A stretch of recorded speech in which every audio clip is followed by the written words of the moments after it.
کہ پوری دنیا میں یہ حقیقت مسلم ہے کہ جتنی بھی کتابوں کے بارے میں یہ خیال ہے کہ وہ آسمانی ہیں، الہامی ہیں، یا جتنی کتابوں نے خود دعویٰ کیا ہے کہ وہ اس کائنات کے خالق کے کلام پر مشتمل ہیں، ان میں سے صرف ایک کتاب ہے قرآن مجید، جس کی انٹیگریٹی، اوتھینٹسٹی، اس پر قطعاً کوئی حرف آج تک نہیں رکھا جا سکا۔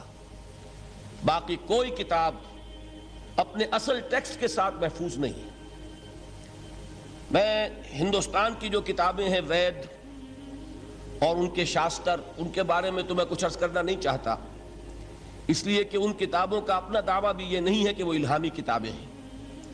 عام طور پر خیال یہی ہے کہ کچھ رشیوں منیوں کی اپنی تصانیف ہیں، لیکن جن کتابوں کا دعویٰ ہے، تورات، ہم بھی اس دعوے کو تسلیم کرتے ہیں کہ قرآن نے اس کی تصدیق کی ہے۔ اللہ کی کتاب تھی، فیہا ہدی و نور، قرآن تسلیم کرتا ہے اس میں ہدایت بھی تھی، نور بھی تھا۔ لیکن یہ کہ تورات کے ماننے والے خود تسلیم کرتے ہیں کہ وہ اصل تورات آج دنیا میں کہیں موجود نہیں۔ وہ تورات یا وہ احکام، دی 10 کمانڈمنٹس کہ جو پتھر کی تختیوں پر لکھے ہوئے دیے گئے تھے، ان کا آج دنیا میں کہیں وجود نہیں۔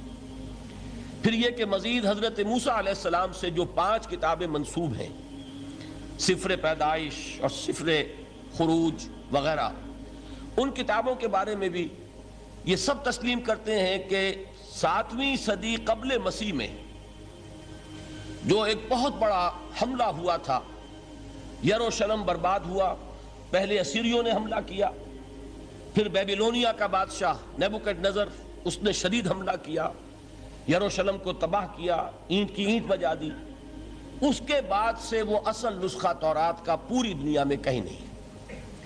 150 برس تقریباً یہودی ایک طرح کی جلاوطنی کے عالم میں رہے، اسیری کے حالت میں رہے، بیبیلونیا میں۔ وہاں سے جب 150 برس بعد واپس آئے ہیں تو کچھ لوگوں نے اپنی یادداشت سے پھر اس تورات کو مرتب کیا ہے۔ گویا کہ یہ بات ہمارے کہنے کی نہیں ہے، بلکہ تورات کے ماننے والے خود تسلیم کرتے ہیں کہ اصل تورات آج دنیا میں کہیں نہیں۔ اسی طرح کا معاملہ انجیل کا ہے۔ قرآن مجید تسلیم کرتا ہے وہ اللہ کی کتاب تھی، فیہ ہدی و نور، اس میں بھی ہدایت بھی تھی، نور بھی تھا، لیکن وہ اصل انجیل کہاں ہے؟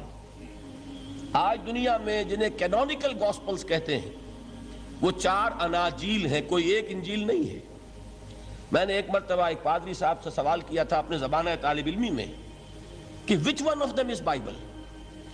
تو انہوں نے بڑا پیارا جواب دیا تھا، میں ان کی ذہانت کو خراج تحسین ادا کرتا ہوں۔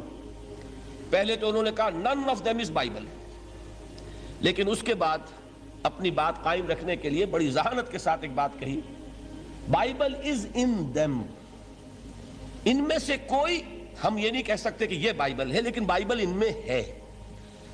ویسے آپ کے علم میں ہوگا کہ 100 سے زیادہ تھیں یہ اناجیل کہ جن میں انتخاب کیا گیا تھا، تقریباً 302 میں غالباً وہ نیکیا کی یہ کاؤنسل ہوئی تھی رومن ایمپرر کے زیر اہتمام، ان میں سے 4 کو چنا گیا تھا۔ یہ کینونیکل ہے، باقی اپوکریفل ہے، وہ غیر قانونی ہے۔ بہرحال ایک بات بالکل واضح ہے، حضرت مسیح علیہ السلام کی زبان یا عبرانی ہو سکتی تھی یا ارامائک، اور ان دونوں زبانوں میں انجیل کا کوئی نسخہ آج دنیا میں موجود نہیں۔ جو اس کا سب سے قدیمی نسخہ ہے وہ بھی گریک ٹرانسلیشن ہے، تو معلوم ہوا کہ ٹرانسلیشن تو اصل کبھی ہو ہی نہیں سکتا۔ واقعہ یہ ہے کہ کسی بھی زبان سے کسی دوسری کتاب کو جوں کا تو منتقل کرنا ممکن نہیں ہے۔ قرآن مجید کا یہی وجہ ہے کہ علماء ایک بہت طویل عرصے تک ترجمے کی مخالفت کرتے رہے کہ کہیں ایسا نہ ہو کہ اگر لوگوں کی توجہ تراجم کی طرف ہو جائے تو اصل ٹیکسٹ کی طرف سے توجہ ہٹ جائے۔ لہذا آپ کے شاید علم میں ہو کہ جب پہلی مرتبہ ہندوستان میں امام الہند حضرت شاہ ولی اللہ دہلوی رحمۃ اللہ علیہ نے فارسی میں ترجمہ کیا تو بعض علماء نے ان کے خلاف باقاعدہ شورش برپا کی کہ آپ نے ایک غلط کام کیا ہے، قرآن مجید کا ترجمہ نہیں ہونا چاہیے، اس لیے کہ ترجمہ اصل نہیں ہوتا۔